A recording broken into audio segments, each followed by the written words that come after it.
민수기 14장 1절부터 4절.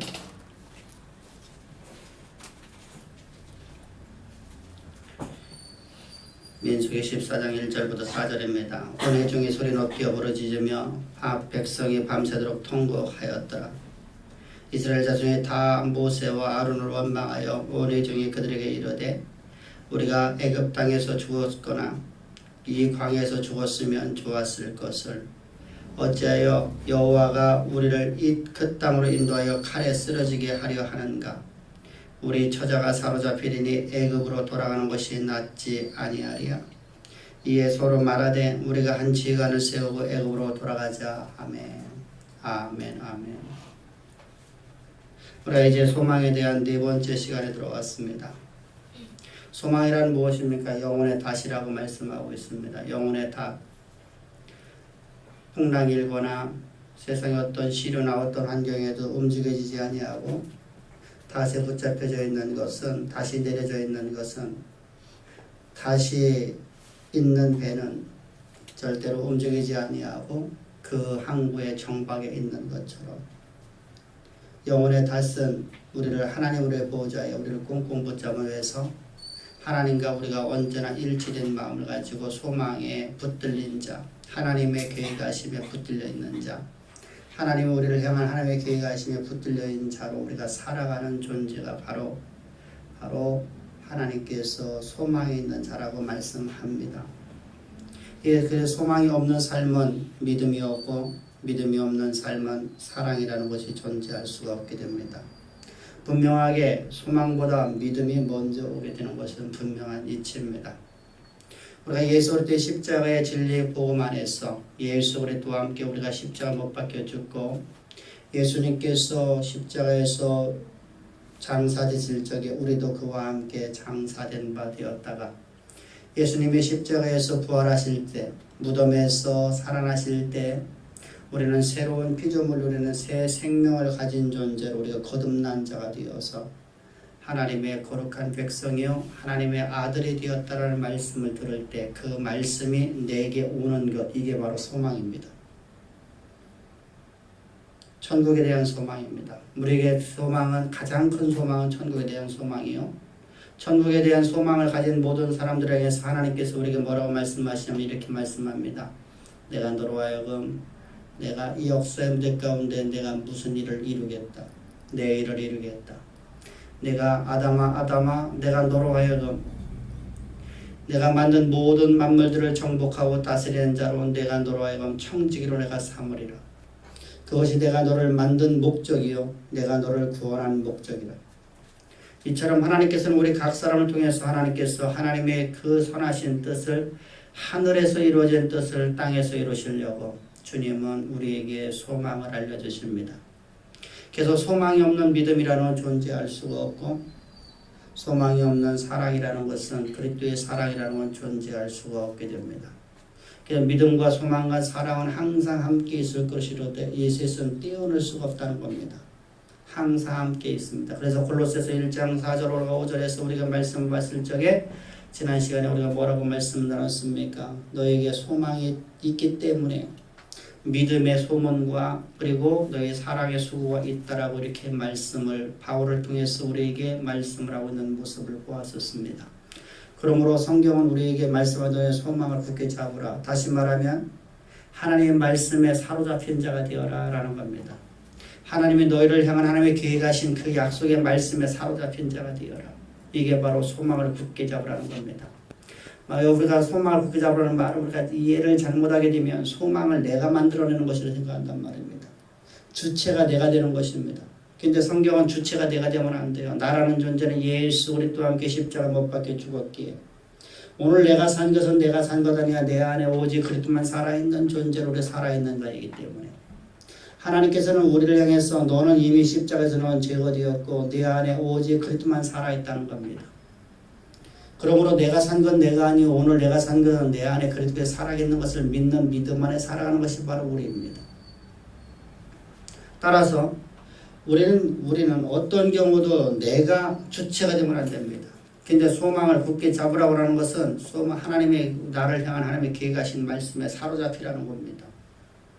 하나님이 너를 향한 계획하신 너를 통해서 역사의 무대 가운데 이룰 하나님의 계획과 하심을 너희가 알고 그 말씀에 사로잡힌 자가 되어라. 이것이 소망을 굳게 잡으라는 겁니다. 그런데 만약에 너희가 소망을 굳게 잡지 못하면 하나님께서 너희를 향한 하나님의 계획하신 말씀이 그 약속의 말씀이 너희를 사로잡지 못하면 너희 의가 강함으로 말미암아서 너희 의로 말미암아서 소망을 너희들이 업신여겨버린다고 하면 자기 의로서 하나님의 의를 애써 부인하는 자가 된다는 겁니다. 그런 사람들에게 특징이 나타나는데 첫 번째 특징이 어떤 특징이 나타나느냐? 첫 번째 하나님보다 먼저 앞서 달린다는 겁니다. 우리가 지난 시간에 하나님보다 앞서 달리는 사람의 모습을 아브라함을 통해서 보았습니다. 아브라함의 인생은 여러분 어떻습니까? 항상 하나님보다 먼저 앞서 달리는 삶을 살려고 하는 노력을 했었습니다. 왜 그러냐면 하나님 말씀이 내게 속히 이루어지지 않자 그는 하나님의 자신을 향한 계획하신 그 하나님의 약속의 말씀에 사로잡힌 그 사로잡힘이 사라져버리게 되었습니다. 소망을 놓치고 말았습니다. 소망을 놓치자 그에게는 이제 그가 하나님께서 나로 하여금 아들을 주는 하나님의 계획하심이 나와 내 안에 사라가 아니라 내 안에서만 나와 내 씨만 나오면 되지 해갖고서 그가 하가를 통해 갖고 이스마엘을 낳게 되는 모습을 바라보십시오. 그는 하나님보다 먼저 앞서서 이스마엘을 낳았습니다.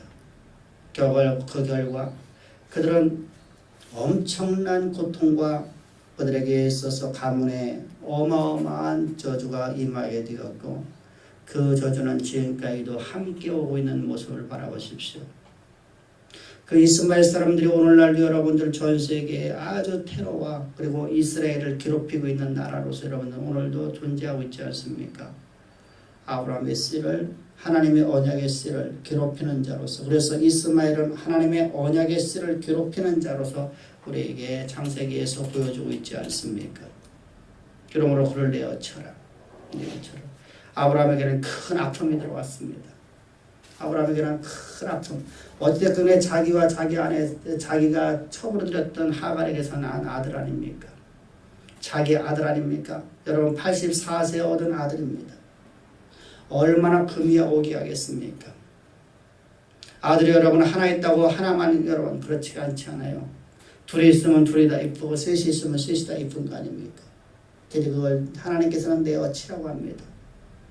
왜? 언약의 씨를 괴롭히기 때문입니다.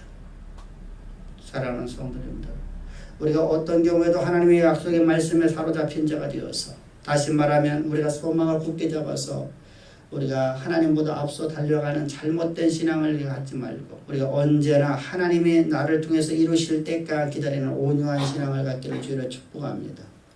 두 번째 특징은 어떤 특징이냐면 어떤 반응이냐면 자신이 내놓은 해결책들을 해달라는 겁니다. 자신이 내놓은 해결책들에다가 하나님 나는 이러한 해결책을 내놓겠습니다. 나는 엘리에셀이 나의 후세가 되리니 하나님 더 이상 나와 내 아내 사라를 통해서 아들을 준다고 하는 말씀 마십시오. 내게는 이스마엘이 있사오니 이스마엘로 나의 후세를 삼겠사오니 내 방법대로 하나님 해달라. 하나님의 뜻 하늘에서 이루어진 뜻이 땅에서 이루어지는 내가 원하는 것을 하나님 해달라고 하나님 보좌를 흔들려 보려고 합니다. 하나님 보좌를 흔들어 보려고 나는 기도를 하고 하나님 보좌를 흔들려고 나는 일을 합니다. 여러분 세상에 어떤 존재도 하나님 보좌를 흔들 수가 없습니다. 그건 여러분 이단사설입니다. 우리의 기도가 아무리 크고 위대하다 할지라도 하나님 보좌를 움직일 수 없습니다. 그래서 성경은 말씀하십니다. 하늘에서 이루어진 뜻이 땅에서 이루어질지어다.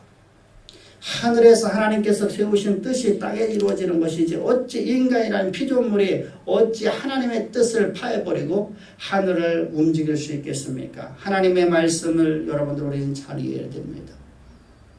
우리가 여러분들 오늘날도 잘못 기도하는 모습을 바라보십시오. 하나님께서 나를 향한 계획하심이 우리가 알지 못하던 거나 또는 하나님의 나를 향한 계획하심을 알면서도 나는 그 방법대로 하지 말고 다른 방법대로 해달라고 내가 오늘도 하나님 앞에 간구하고 있지는 않습니까? 나를 향한 계획하심은 다른 건데 나는 오늘도 내가 원하는 것, 내가 요구하고 있는 것은 나의 평안과 나의 정욕과 내가 원하고 있는 내 탐심에 의해서 내가 요구하고 있는 거 있지는 않습니까? 하나님 보좌를 한번 흔들어 보려고 하지 않습니까? 여러분 오늘날 여러분 많은 성들이 나타나고 있는 그곳이 바로 우리의 필요를 하나님께 요구하고 있는 것입니다. 내놓은 해결책대로 하나님 해달라고 하는 모습을 보게 됩니다. 세 번째로다 소망을 잃어버리게 되면, 세 번째로다 소망을 굳게 잡지 못한 자의 특징이 어떤 특징이냐면 방향감각을 잃어버린다는 겁니다. 우리가 지난 시간에 우리가 말씀 나눴듯이 여러분 방향감을 잃어버린 사람은 어떻습니까? 방향을 잃어버리면 귀소본능입니다. 이들은 여러분이 어디로 가야 되냐면 소망을 굳게 잡았을 적에는 이들은 가나안을 향해서 이들은 나가야 됩니다. 가나안 땅을 향해서 이들은 진격해 나가야 됩니다. 근데 가나안 땅으로 가던 그 길을 잃어버립니다. 잃어버리고 이들은 가길 길이 없으니까 어디로 가자 합니까? 차라리 애굽으로 돌아가자는 겁니다. 우리가 한 군대 장관을 세워서 애굽으로 돌아가자. 오늘 본문에서 그런 말씀이 있습니다. 우리가 한 군대 장관을 세워서 우리가 애굽으로 돌아가자. 애굽으로 돌아가자. 이것이 바로 소망을 잃어버린, 다시 말하면 소망을 굳게 잡지 못한 자들의 특징입니다. 이제 오늘 본문을 통해서 계속해서 이제 네 번째 반응은 하나님과 적으로부터 도망을 친다는 사실입니다. 2절부터 4절까지 우리가 보게 되면 성경은 이렇게 말씀하고 있습니다. 이스라엘 자손이 다 모세와 아론을 원망하여 온 회중이 그들에게 이르되 우리가 애굽 땅에서 죽었거나 이 광야에서 죽었으면 좋았을 것을 어찌하여 여호와가 우리를 그 땅으로 인도하여 칼에 쓰러지게 하려 하는가? 우리 처자가 사로잡히리니 애굽으로 돌아가는 것이 낫지 아니하랴? 이에 서로 말하되 우리가 한 지간을 세우고 애굽으로 돌아가자 하매. 여러분 이스라엘 백성들을 구원하기 위해서 하나님은 어떤 희생을 치르셨습니까? 여러분 하나님은 여러분들 저들을 하나님의 거룩한 백성으로 삼기 위해서 하나님은 어떤 희생을 치르셨다는 겁니다. 6월절 어린 양의 희생의 피값으로서 저들을 구원했지 않습니까? 하나님의 오직 하나밖에 없는 독생자 6월절 어린 양이신 그리스도를 십자가에 못 박혀 죽이시는 그 희생을 통해서 여러분 우리는 여러분을 거저받은 구원했지만 하나님은 어마어마한 희생의 대가를 지불했지 않습니까? 하나님의 오직 하나밖에 없는 독생자를 십자가에 못 박혀 죽이는 저주의 나무에 달려 죽게 하는 일까지 하지 않았습니까? 그 놀라운 사랑과 은총을 통해서 우리가 구원을 받았는데 내가 너를 내 백성 삼았는데 내가 너를 이렇게 내가 존귀한 존재로 내가 너를 삼았는데 너는 하늘나라의 황태자 되었는데 여러분 그것을 잃어버리는 겁니다. 그걸 잃어버리고 이들은 하나님을 떠나버리려고 합니다. 하나님께로부터 떠나버리고 적으로부터 도망치려고 한단 말입니다. 하나님을 떠나 십자가의 경계 안에 있어야 되는 우리가 십자가의 경계를 벗어나서 차라리 우리가 세상으로 돌아가자. 애굽으로 돌아가자. 우리가 세상으로 돌아가자는 겁니다. 그것이 더 안전한 포구처럼 느껴진다는 겁니다. 이스라엘 백성들을 여러분 구원하셔서 그들에게 소망을 주신 하나님은 여러분들 단순하게 저들로 하여금 가나안 땅을 정복하는 겁니까? 단순하게 여러분들이 이스라엘 백성들을 가나안 땅을 정복하는 겁니까? 아니면 가나안 땅에서 표하는 사자처럼 살아가는 겁니까? 예수 그리스도에 주시는 그 놀라우신 사랑과 은총을 가지고 능력과 권능을 가지고 세상의 역사를 다시 쓰는 가나안의 역사를 다시 쓰는 인생으로 그들은 그곳에서 정착하게 되는 것입니까? 단순하게 가나안 땅을 얻는 것입니까? 내가 직장에 들어가는 것입니까? 내가 대학에 들어가는 것입니까? 내가 어떤 사업을 하는 것입니까? 하나님은 여러분 우리를 향한 계획이 있으면 그렇지 않다는 겁니다. 하나님은 우리를 하여금 새로운 역사를 쓰라는 겁니다. 그곳에 가서 너희는 새로운 역사를 쓰라는 거예요. 너희들 하여금 내가 나의 영광을 드러내리니 너희는 그곳에서 새로운 역사를 쓰는 인생으로 너는 그곳에 살아라는 겁니다. 그곳에 있어. 그것이 바로 하나님 주신 소망이란 말입니다. 사업은 누구나도 할 수 있습니다. 누구나도 여러분이 할 수 있습니다. 그런데 여러분 경영은 아무나 하는 것이 아닙니다. 직장은 여러분도 아무나 다 할 수 있습니다. 그러나 여러분 그곳에서 빛과 소금이 되지 못하는 삶을 살면 하나님께서는 여러분 그를 향해서 뭐라고 말씀하십니까? 악하고 게으른 종 하나님의 계획하심, 하나님의 소망은 여러분 우리를 하여금 새로운 새 역사를 쓰는 인생 사는 겁니다. 내가 있는 자리에서, 내가 보내진 자리에서, 내가 있는 그곳에서 하나님의 이름을 위하여 오직 하나님의 영광을 위하여 새로운 새 역사를 쓰는 인생으로 살아가는 것, 이것이 바로 그리스도인이란 말입니다. 하나님은 여러분에게 믿음을 주셨다는 얘기는 단순하게 우리를 보면 너는 나를 믿으라 그것이 아니란 말입니다. 너는 천국 백성 되었다 이걸 믿으라는 게 아닙니다. 우리에게 믿음을 주셨다는 말씀은 믿음의 유산인 표하는 사자 같은 능력 있는 삶을 살 수 있는 모든 능력을 부여했다는 말입니다. 그래서 여러분 십자가의 경계 안에 있어서 십자가의 경계 안에서 하나님이 주신 소망을 굳게 잡은 사람들이라면 세상의 역사를 쓰지 않습니다. 모세를 바라보십시오. 아브라함을 바라보십시오. 여러분 75세에 저 아브라함이 가나안 땅을 들어갔습니다.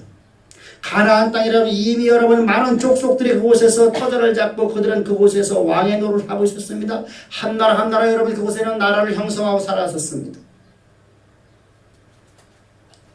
여러분들 그런데 아브라함의 인생은 여러분 75세에 늙은 부부가 그곳에 들어가서 모든 가나안 족속들이 두려워하는 자로 그가 그곳에서 능력 있는 삶을 살지 않습니까? 표하는 사자의 삶을 살지 않습니까? 사자처럼 용맹스러운 그 용맹스러움을 가지고 한 시대 역사를 다시 쓰고 있지 않습니까? 그것이 여러분 바로 아브라함이었고 그것이 바로 모세였고 그것이 바로 다윗이었습니다. 요셉이었고 우리 믿음의 선진들은 바로 그렇게 살았습니다. 십자가의 경계 안에서 세상에 감당할 수 없는 세상의 역사를 쓰는 인생으로서 저들은 그곳에서 아름다운 삶을 살았단 말입니다. 주님은 오늘도 우리에게 그렇게 말씀하십니다. 너희가 소망을 주었다는 것은 너희와 하여금 주 안에서 받은 유산인 사자와 같은 용맹성을 가지고 세상에 감당할 수 없는 삶을 살아가는 겁니다. 그런데 소망을 잃어버리자 우리는 사자의 삶이 아니라 보잘것없는 토끼의 삶을 살게 됩니다. 용맹스러운 삶이 아니라 능력 있는 삶이 아니라 세상이 감당할 수 있는 삶이 아니라 세상에 져서 살아갑니다. 세상의 지배를 받으며 살아간단 말입니다. 오늘 본문을 바라보십시오. 본문은 이렇게 말하고 있지 않습니까? 모세와 아론을 원망하여 온 회중이 그들에게 이르되 우리가 애굽에서 죽었더라면 차라리 좋았을 것을. 그리고 그들은 말합니다. 우리를 이 땅에 우리를 가나안 땅에 들여보내갖고 우리를 다 죽게 하려 한다라고 말하고 있지 않습니까? 세상을 지배해야 될 그들이 세상의 지배를 받고 있습니다. 여러분 이들은 바로의 손아귀에서 노예라는 놀라운 은혜를 받았습니다. 하나님의 역사를 그들은 직접 목격했습니다. 단순하게 바로의 손아귀에서 벗어난다는 얘기는 여러분들 어떻습니까? 바로 애굽에서 저들은 구원했다. 구원받았다. 애굽에서 출애굽했다. 여러분 그런 개념이 아니지 않습니까? 여러분 저 애굽에서 출애굽했다는 건 여러분들 이스라엘에게 있을 수 없는 이거 전 세계 유례가 없는 이야기입니다. 있을 수가 없는 이야기예요. 모든 노동자들이 좀 다 파업을 하고 여러분들 지금 다른 나라로 다 이주해 나가는 겁니다.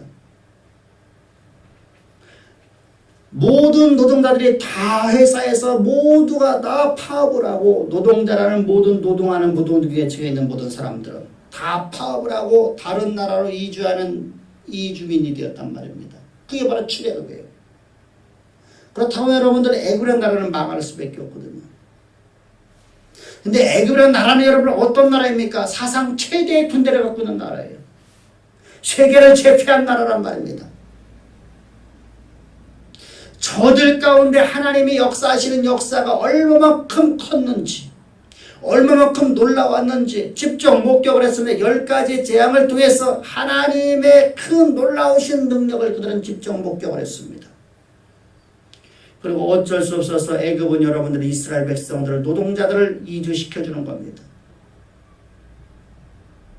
다른 나라로 이주하라는 겁니다. 이것이 바로 출애굽이었습니다.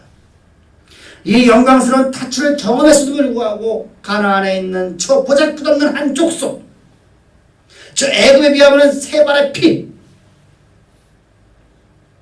여러분 생각해 보시오. 세 발에 나오는 피가 여러분 얼마나 나오겠어요? 아주 작고 가치 없는 거란 말입니다. 근데 그곳에 놀라갖고 여러분 이스라엘 백성들이 지금 어떻게 하고 있나 보십시오. 저들은 두려워 떨고 있지 않습니까? 차라리 애굽으로 돌아가지고 저곳에 있는 거민 한 명 보고서 벌벌 떨고 있는 두려움에 사로잡힌 이스라엘의 모습을 바라보십시오. 뿐만 아니라 광야길 속에서 여러분은 고비고비마다 하나님의 저들의 삶 속에서 저들의 왕이 되셨고 저들의 주인이 되셔서 저들의 여러분 이끌어오는 10가지 이적을 보아왔었습니다. 홍해가 갈라지는 여러분 상상도 할 수 없는 사건, 마라의 쓴물들이 단물로 변하는 사건, 무리바에서 반석을 치자 곧바로 강이 되는 놀라운 역사를 저들은 보았습니다. 여러분 생각해 보십시오. 반석을 쳐서 그곳이 여러분 순식간에 모든 그 사막이 광야가 강이 되어서 강이 되어 흘렀고, 강이 여러분들 그들이 모기를 죽이고 저들이 물을 갖다가 물병에 담고 나자 곧바로다가 강이 사라져버리는 역사를 보았습니다. 불뱀과 전갈에서 저들이 한 명도 물려 죽지 아니하고 불뱀과 전갈이 저들을 피해 도망가는 모습을 보았습니다. 뿐만 아니라 시내산에서 저 호렙에서 하나님의 영광을 직접 목격했고 하나님의 음성을 직접 들었습니다. 십계명의 말씀을 저들에게 직접 주셨단 말입니다. 그 모든 영광을 다 보았습니다. 그런데 그런 그들이 소망을 잃어버리자, 소망을 굳게 잡지 못하자 곧바로 저들은 하나님께로부터 도망을 하려고 하고 적으로부터 도망을 하려고 하는 모습이 오늘 본문에 그려지고 있지 않습니까? 사랑하는 성도님들, 그러면서 저들은 이렇게 말합니다. 우리는 스스로 보기에도 메뚜기 같도다. 용맹스러운 사자의 모습으로 하나님이 만드셨는데 예수 그리스도의 십자가의 그 속의 은총을 통해서 우리를 용맹스러운 사자의 몸으로 하나님께 만드셨는데 세상이 감당할 수 없는 그런 인생으로 우리를 만드셨는데 전에 옛사람이 했었던 저 메뚜기 봐도 못했던 저 인생으로 다시 돌아가고 있는 모습을 바라보십시오. 그러면서 여러분 저들의 여러분 나는 구원받았다는 겁니다. 나는 하나님의 백성이라는 겁니다. 나는 거룩한 선민이라는 겁니다. 그런 자들에게 주님은 말씀하십니다. 나는 너를 모른다.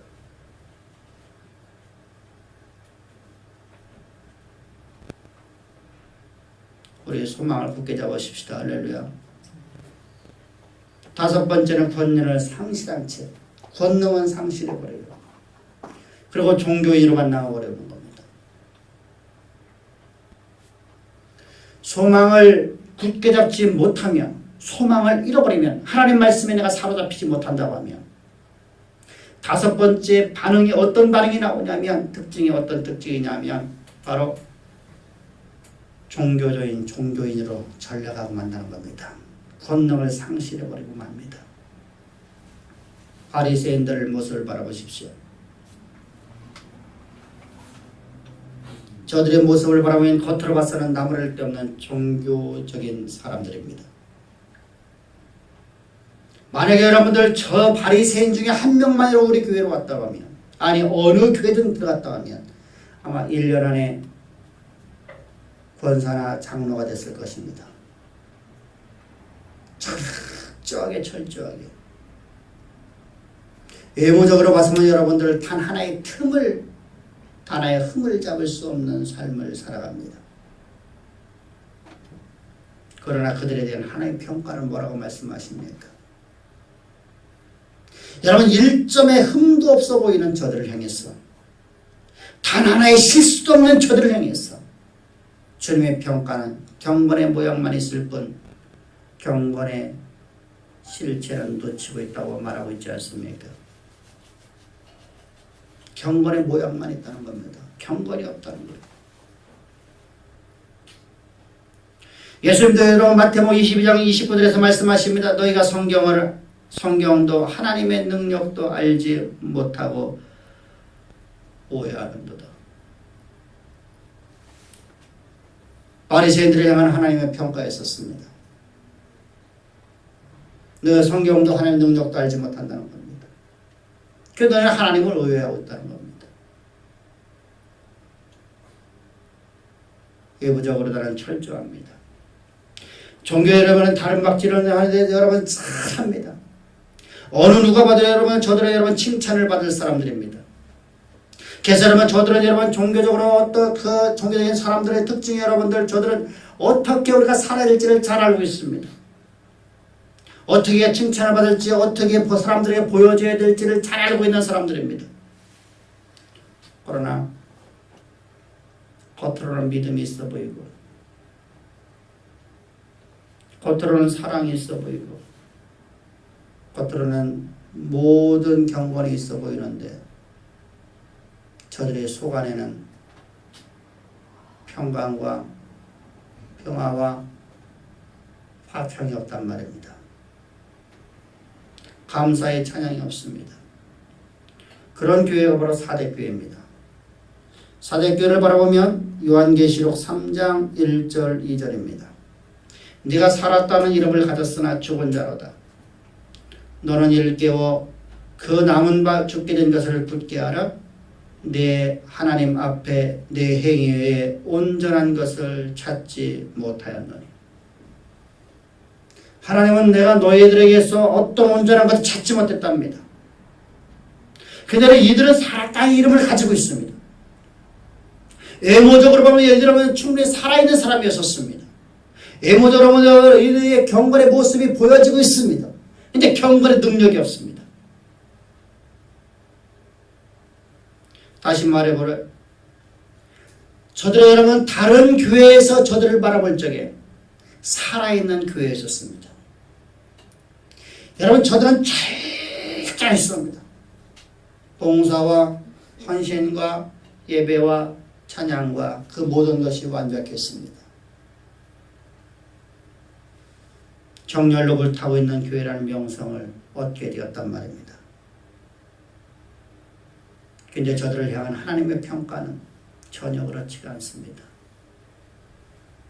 너희는 살았다 힘을 가졌으나 죽은 자로다. 다시 말하면 종교성을 가지고 위장을 한 거짓 신앙체계를 가지고 있다는 겁니다. 이것이 바로 거짓 신앙체계였습니다.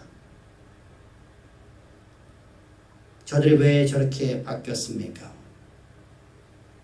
바울을 통해서 설립된 교회가, 예수 그리스도의 십자가의 진리의 복음 안에 있었던 교회가 왜 저렇게 변하고 말았습니까? 소망을 잃어버렸기 때문입니다. 소망을 놓쳤기 때문 말입니다. 소망을 굳게 잡지 못함으로 하나님 말씀에 사로잡힌 자가 되지 못했기 때문입니다. 그래서 종교성만 나와버렸습니다. 여러분, 이런 모습을 통해서 우리는 어떻게 신앙생활을 해야 되겠습니까? 오늘 우리의 신앙은 여러분 어떤 신앙을 가져야 되겠습니까? 어떤 경우에도 어떤 환란이 오더라도 어떤 사건이 우리 옆에 주어진다 할지라도 소망을 놓치지 않기 위해서 오늘도 진리의 복음 안에서 소망의 말씀을 듣기를 주의를 축복합니다. 그리고 우리 입술에서 소망을 하나님 나를 향한 계획하심을 입에서 시인할 수 있는 성도가 되기를 주의를 축복합니다. 여섯 번째, 소망이 속히 이루어지지 아니함으로써 나타나는, 다시 말하면 소망을 굳게 잡지 못함으로 말미암아서 오는 여섯 번째 반응은 응답을 받으려는 확신 없이 의미 없는 간구만 계속합니다. 기도를 열심히 합니다. 어느 누구보다도 어떤 누가 보더라도 저들을 향해서는 기도가 저들의 삶이라고 말합니다. 참 저 사람이 신실해 보여. 저분은 기도를 하는 거 보면 한 번에 몇 시간씩 아주 무릎 꿇고 기도도 잘해요. 기도는 열심히 합니다. 근데 아픈 사람의 손에 몸에 손 얹고 기도할 적에 또 자신이 오늘 간구하고 있는 간구가 하나님으로부터 응답을 받으려는 확신이 없는 기도를 하고 있다는 사실입니다. 나 같은 게 내가 기도한다고 될까? 내가 오늘 부르짖는다고 나의 과거의 경험이 또 나라는 존재의 능력을 알지 못함으로 말미암아서 하나님께서 우리 믿음의 사람들, 예수 그리스도의 십자가의 진리 가운데 거하고 있는 십자가의 경계 안에 있는 사람들에게 주신 믿음의 유산은 도대체 무엇인지를 잊어버렸습니다. 그것은 바로 용맹스러움이었습니다. 벼는 사자처럼 용맹스러워서 세상에 감당할 수 없는 사람을 살아가는 사람들이 바로 우리 그리스도인 아닙니까? 그런데 나는 하찮게 보여주기 시작합니다. 의미 없는 기도만, 의미 없는 간구만 계속하는 것입니다. 그런 그들을 향해서 주님은 이렇게 말씀하십니다. 너희는 말을 많이 해야 하나님이 너희의 기도를 들으시는 줄 아니. 그런 자들에게 주님께 주시는 메시지입니다. 바리새인들에게 주는 메시지 아닙니까? 다시 말하면 유대인들에게 주는 메시지 아닙니까? 유대인들에게 여러분들 주기도문을 주시면서 말씀하고 있지 않습니까? 누가복음 11장에서는 제자들을 향해서 여러분들 주님께서 주기도문을 주고 있지 않습니까? 그런데 주기도문 내용이 똑같아요. 너희가 말을 많이 해야 하나님이 들으시는 줄 아니. 중요한 건 여러분 우리 믿음으로 기도하는 겁니다. 하나님께서 내가 오늘 아픈 자에게 손을 얹고 기도하면 낫는다라는 믿음 안에서 우리가 기도하는 겁니다. 서로 여러분들 그것이 안 이루어졌다 할지라도 어느 목사님이 계셨답니다. 목사님이 어느 날 하나님 말씀을 읽다가 예수께서 하신 말씀이 그의 심령을 사로잡게 되었습니다. 병든 자에게 손 얹은 즉 나으리라 라는 말씀이 그의 심령을 때렸답니다. 200여 명 모이는 교회인데 그날부터 모든 성도님들 아픈 사람들은 예배를 마치고 난 다음에 단상 앞으로 나오라 해서 그들을 안수했답니다. 그런데 안수를 해주면 낫기는커녕 오히려 더 심해진답니다. 그러니까 우리 목사님 아무런 능력이 없다고 성도들이 100명이 떠나버렸습니다. 이제 90명도 안 남았습니다. 그런데도 이 목사님은 여러분 그 말씀을 붙잡고서 그냥 기도했답니다. 그리고 어느 날 성도들이 많이 떠나가서 이제 얼마 남지 않았을 적에 어느 날 그가 집사님 집에서 신방을 요청하는 소리를 들었습니다. 아침 새벽 예배를 마치고 나오는데 집사님이 이렇게 전화가 왔습니다. 목사님 집에 좀 빨리 좀 와주십시오. 우리 집사람이 지금 다 죽어가고 있습니다. 그래서 새벽 예배를 마치고서 나오는 길에 집사님 집에 갔답니다. 갔더니 몸에 열이 펄펄 끓고 직장에 출근할 수 없는 상황이 왔어요. 그래서 기도를 해주고 어차피 기도해줘도 안 나았잖아요. 이전까지 경험상 보면 한 명도 나온 적이 없고 오히려 더 심해졌으니까. 기도를 해주고서 남자 집사님이 끓여주는 차를 한 잔 마시고 있는데 누가 왔다 갔다 하더라는 거예요. 누가 왔다 갔다 하더라는 거예요. 그래서 가만히 보니까 여자 집사님 왔다 갔다 하는 거예요. 그래서 물어본 거예요. 집사님 도대체 어쩐 일로다가 왔다 갔다 하십니까? 조그맣게 아파 꼼짝 못 하시던 분이 목사님이 기도해 주시니 나섰잖아요. 속으로다가만 속에서 아싸 했답니다. 아싸. 나도 이제 한 명내가 취했다는 겁니다. 밖에 나와서 고함을 질렀답니다. 여러분, 그분은 여러분 십자가의 진리 가운데 없었다 할지라도 하나님의 약속의 말씀을 붙잡았습니다. 모든 걸 다 잃어버렸다 할지라도 하나님의 약속의 말씀이 이루어질 걸 그는 확신했습니다. 끝까지 기다렸습니다. 끝까지 인내했습니다. 종교성으로 빠질 줄 알았고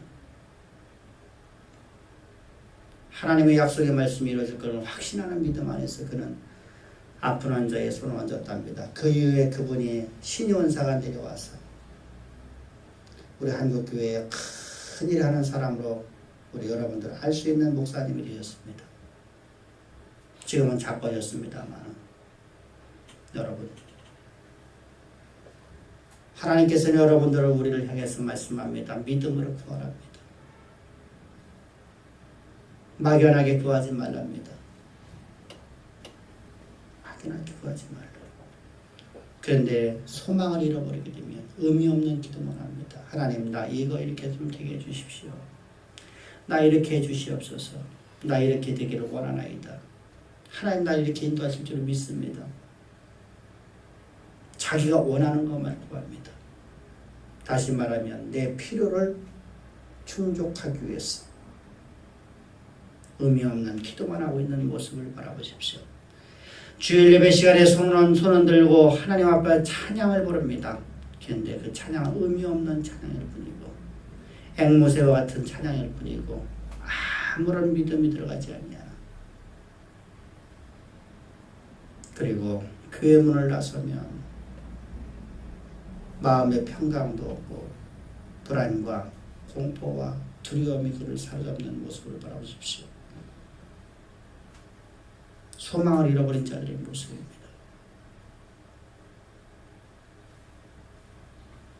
여러분, 이처럼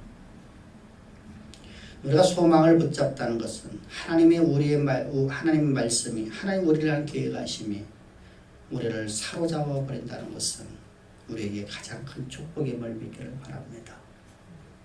또한 그 말씀은 반드시 역사의 무대 가운데 이루시는 하나님의 말씀입니다. 하나님은 여러분들 저 민수기 23장을 보게 되면 민수기 23장에서 발람과 발락의 이야기가 나옵니다. 발람이라는 저 바벨론의 동방의 저 제사장이 발락의 청을 받아서 그가 이스라엘로 왔습니다. 오는 과정 속에서 하나님의 영광이 그에게 드러나서 나귀가 말을 하는 것도 보았고 하나님의 인도하심을 통해서 이스라엘에 와서 저주하려고 입을 열 적에 하나님의 성령이 그 입을 주관하셔서 이스라엘을 축복하는 말을 하게 되었습니다. 이때 발람이 발락에게 이렇게 말합니다. 발람은 모압 왕입니다. 발람은 선지자입니다. 실제로 우리가 말하는 성경적인 선지자가 아니라 이방 선지자였었습니다. 그가 이렇게 말합니다. 하나님은 헌이 없으신 하나님이다. 하나님은 헌이 없으신 하나님이시라. 여러분, 하나님은 여러분들 그저 우리에게 한번 말 한번 던져놓고 네가 한번 잘하나 못하나 두고 보자 그런 분이 아닙니다. 하나님은 절대로 헌이 없으신 하나님이십니다. 그분께서 주신 소망을 굳게 붙잡으기를 주의로 축복합니다. 오늘 주님은 지난 시간과 오늘 이 시간을 통해서 소망을 굳게 잡지 못한 결과 그 반응이 어떤 반응이 일어나냐. 첫 번째로 보인 반응은 하나님 앞에서 앞서서 달려간다는. 두 번째 보인 반응은 자신들이 내놓은 해결책대로 해달라고 하는 반응이었습니다. 세 번째 반응은 방향감과 잃어버리고 애굽으로 돌아가려고 합니다. 네 번째 반응은 하나님과 적으로부터 함께 도망을 한다는 사실입니다.